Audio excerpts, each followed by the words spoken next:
আসসালামু আলাইকুম, সবাই কেমন আছেন? আচ্ছা, আপনারা সরিষা শাকের সাথে তো অনেকেই পরিচিত, তাই না? কিন্তু সরিষা শাক দিয়ে টাকি মাছ দিয়ে কি কখনো খেয়ে দেখেছেন?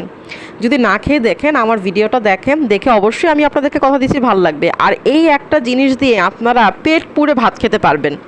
তো সরিষা শাকগুলি এনেছিল বাজার থেকে টাটকা টাটকা। আমি এগুলিকে কেটে একটু হালকা ভাপ দিয়ে রেখেছি। আর এই যে দেখছেন টাকি মাছ, টাকি মাছটাকে আমি একটু সেদ্ধ করে ভালো করে কাঁটাটা ছাড়িয়ে নিয়েছি। এখন এখানে লাগবে একটু আটার গুঁড়ো বা চালের গুঁড়ো, আপনারা যে যেটা দিয়ে পছন্দ করেন। চালের গুঁড়োটা হলে অনেক বেশি ভালো হয়। তো একটু বাটা মশলা লাগবে, একটু পেঁয়াজ বাটা, রসুন বাটা লাগবে, আর লাগবে পেঁয়াজ কুচি অল্প, আর একটু মরিচের গুঁড়ো, হলুদের গুঁড়ো আর লবণ। আপনার প্রয়োজন মতো লবণ দিয়ে রান্না করবেন। প্রথমে একটু তেল দিয়ে নিলাম, তেলের মধ্যে এখন যে বাটা মশলাটুকু আর হচ্ছে পেঁয়াজ মরিচ এগুলি নিয়েছিলাম, এগুলি এখন ছেড়ে মশলাকে কষিয়ে নিব। আপনারা এটার মধ্যে কিন্তু বেশি পানি অ্যাড করতে পারবেন না। মশলাটা কষানোর সময় অল্প একটু পানি অ্যাড করে দিবেন প্রথমে, এটাই হচ্ছে আপনার লাস্ট পর্যন্ত থাকবে। তো মশলাটা এখন কষে এসেছে, এখন এর মধ্যে আমি যে শাকটা ভাপ দিয়ে রেখেছিলাম সেই শাকটাকে এখন ছেড়ে দিব। এই শাকটাকে দিয়ে ভালো করে নেড়ে চেড়ে শাকটাকে মশলাটার সাথে মিক্স করে নিব। আপনাকে কিন্তু মনে রাখতে হবে, এখানেই হচ্ছে আপনার মূল মজাটা। এই শাকটা মশলাটার সাথে যত বেশি ভালো মিক্স হবে, আপনার মশলাটাও তত সুন্দর দেখতে হবে এবং খেতেও মজা হবে।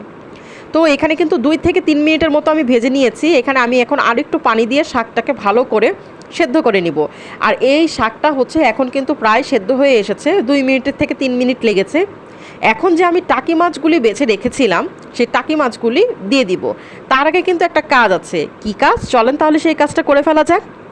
অল্প একটু চালের গুঁড়ো নিয়ে নিব, চালের গুঁড়োর সাথে একটু পানি দিয়ে দিব, পানি দিয়ে চালের গুঁড়োটাকে ভালো করে মিক্স করে দিব। এটাই হচ্ছে এই সবজিটার আসল মজা। আর এইটাতে আপনার তরকারিটা হচ্ছে যেমন একটু গাঢ় হবে, তেমনি খেতেও খুব মজা হবে। বিশেষ করে বাংলাদেশের উত্তরবঙ্গে মানে ময়মনসিংহ এলাকার দিকে এই খাবারটা বেশ প্রচলিত, আর এটা খেতেও হচ্ছে অনেক মজা। আমি কখনো ট্রাই করিনি, আমি এখানে আসার পর এটাকে এভাবে রান্না করতে দেখেছি। তো এই যে দেখছেন, আমি আমার শাকটা কষানোর পরে টাকি মাছটাকে ছেড়ে দিয়েছি। টাকি মাছটাকে ছাড়ার পর ভালো করে হচ্ছে সরিষা শাকের সাথে মিক্স করে দিব। মিক্স করার পর টাকি মাছটা যখন মিক্স হয়ে যাবে, তখন ওই যে আমি চালের গুঁড়োটুকুকে ভিজিয়ে রেখেছিলাম, গুলে রেখেছিলাম, ঝোল হিসাবে আমি সেই চালের গুঁড়াটাকে অ্যাড করব। তো দেখেন এখানে আমি হচ্ছে আমারটা প্রায় কষানো হয়ে এসেছে, টাকি মাছটাও ভালো করে মশলা লেগে গেছে, শাকের সাথে মিক্স হয়ে গেছে। এখন আমি দিয়ে দিলাম সেই চালের গুঁড়োর পানিটুকু, মানে ঝোল হিসাবে শুধু এটাই দিয়ে দিব। আর কিন্তু এখানে আমি এক্সট্রা কোনো পানি দিব না। কেন দিব না? কারণ ওই যে প্রথমে আমি পানি অ্যাড করেছিলাম, আর পানি দেওয়ার প্রয়োজন নাই। দেখেন এখন হয়ে এসেছে, আমি এটাকে একদম শুকিয়ে নিয়েছি। এটা একটা ভর্তার মতো লাগবে, আর খেতে যে কী মজা আপনাদেরকে কি বলবো। আপনারা যদি ট্রাই না করেন তাহলে বুঝবেন কিভাবে। অবশ্যই একবার ট্রাই করবেন, ঠিক আছে? আর আমি কথা দিচ্ছি আপনাদেরকে, এটা আপনাদের 100% পছন্দ হবে। তো আমার ভিডিওটা কেমন লাগলো আমাকে জানাবেন।